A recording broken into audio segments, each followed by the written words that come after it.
Guys, we are out here today, and man, what a slate of games! It was absolutely incredible. I actually had the most fun. So, especially the Portugal-Croatia game. There was a lot of controversy, a lot of soccer politics going on, especially with that last goal. They didn't have enough to determine either way. For me, it looked like it was a goal, but obviously, like I said, there wasn't enough video information. But Ronaldo, they need him for the clicks, the views, the money, the jerseys. He's a big star, so obviously they weren't going to give the benefit of the doubt to Croatia. I picked Croatia to win over Portugal because I was tired of them underperforming and constantly letting me down, and then they win like this. Honestly, I'm not even surprised, but it's, it is what it is. I'm going to go back to the old page and we'll see how everything went. So yesterday, obviously, I marked that one as got wrong. Then I got Argentina correct.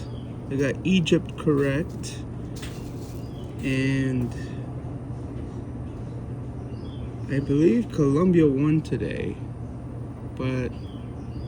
Yesterday, but I don't remember because I wasn't watching it. I'm going to be honest. I'm going to mark it down as correct for now, and if I get it wrong,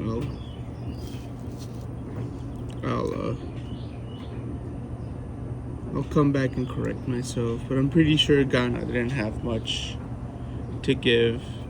So we were at 10-3. So with these two, 12-3, 13-3. That's not bad. 0, 7, 0, 4, 20, 26. We finished off with a record of 13-3. Not bad at all. Obviously, the two upsets that we weren't counting on happened. My hate pick over Portugal did not work out as I wanted it to. So there is my updated record as of the 4th of July. Happy birthday, America. 250 years. Alright. Now we'll move on.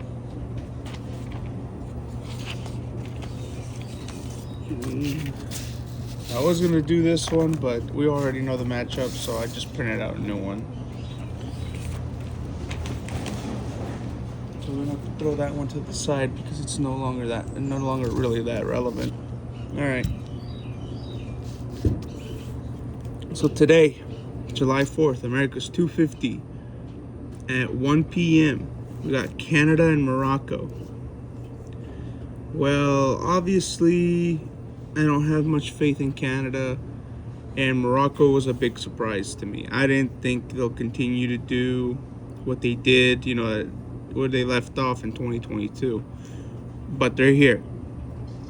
One game till the semifinal, and another game in a second game for third or final, We're talking about a team that has scratched, clawed their way through rubble.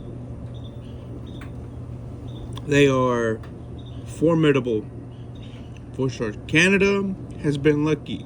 They've had some lucky shots go in. They have some lucky breaks. I believe Canada's luck runs out. Morocco takes them, but it'll be like a 2-1. I'm gonna go ahead and put down here score 2-1. M for Morocco, C for Canada. And then later at 5 p.m. before the fireworks start at 9. It's gonna run through like 6 and then 7, and then people can just hang out and chill, eat at 8, and then pop off fireworks at 9. So it's a perfect situation here. Paraguay has been a pleasant surprise. However, I believe it ends. The Cinderella story is over.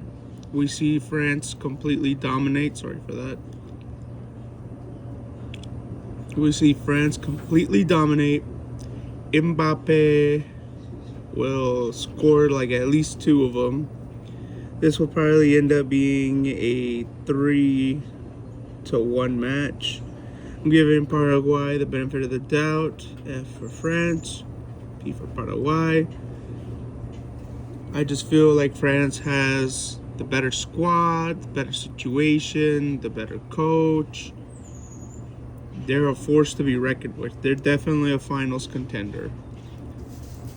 And now we move on to the Sunday slate. We have Brazil, Norway. I'm taking the Norwegians to win. Don't get me wrong, Brazil's a good squad. And I should have chosen them to win the group. But Norway has that massive freak Holland.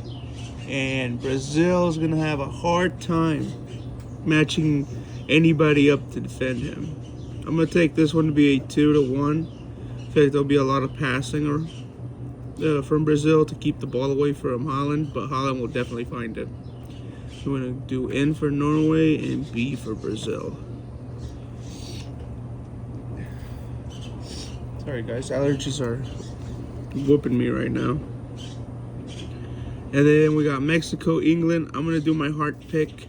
This is no metrics that make sense. It's not grounded in reality. It's not grounded in the fact that Harry Kane is a freaking beast of a human, giant freak of nature. But I'm taking Mexico purely out of heart, out of pure will, out of pure love for the selection. I know England has an upper hand, but you know, Bellingham and them boys, and I mean, it's just it's gonna be a bloodbath if it doesn't go a little bit better for Mexico. If they don't pass the ball quite a bit, try to find openings, keep the ball away from Harry Kane. Otherwise, it'll be complete bloodbath. This one will probably end up being 1-1 and going into penalties, and Mexico will win the penalties. Portugal, Spain. Well, if I want Ronaldo to keep doing well, I got to pick against him, because if I pick him, he's going to freaking lose. So I'm going to go ahead and just pick him. Taking Portugal to win. And I think Portugal will win 2-1. P for Portugal, S for Spain, M for Mexico, E for England. Penalties. No. Jeez. Oh, my allergies. July, the ending of July says we got Monday Night Football. The United States and Belgium taking the U.S. to win. No Balogun, unfortunately, due to the horrible penalty that was called. It was completely just soccer politics. I'm sure that that referee had money on it. I mean, I don't know. Otherwise, how can you explain it? Obviously, allegedly, not a real accusation, but let's be honest. Oh, the laundry finished. Cool. Sweet. Argentina, Egypt. This one is also going to be full of soccer politics. Argentina's going to take it. I have no faith that they'll be fair to Egypt, even though they're a good squad. Switzerland, Colombia. I'm taking Colombia. I just don't see Switzerland getting past that Colombian front. Oh, they did win. Look at that. I knew it. I never doubted myself. So right here we got 1, 2, 3, 4, 5, 6, 7, 8. We got 8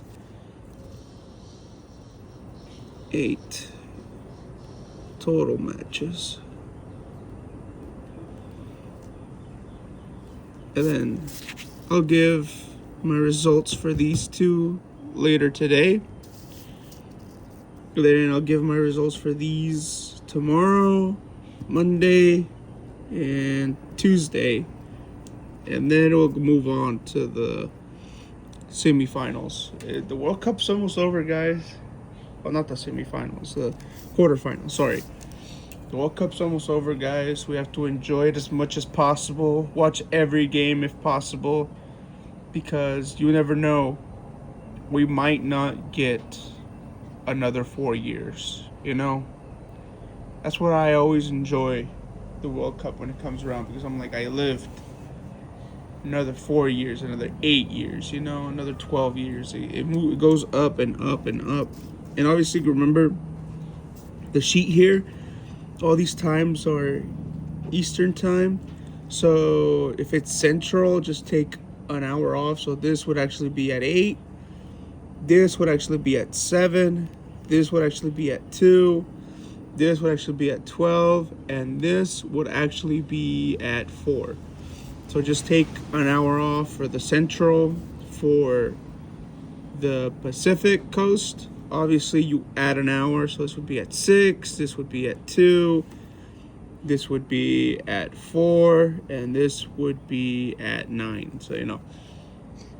So you're never like, oh, it says Eastern. What does that mean? What does that mean? Why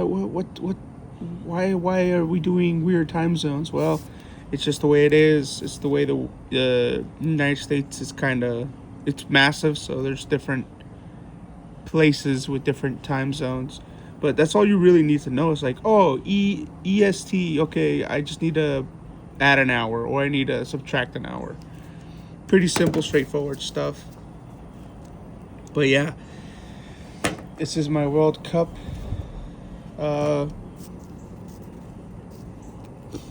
World Cup prediction for the round of 16, like I said, and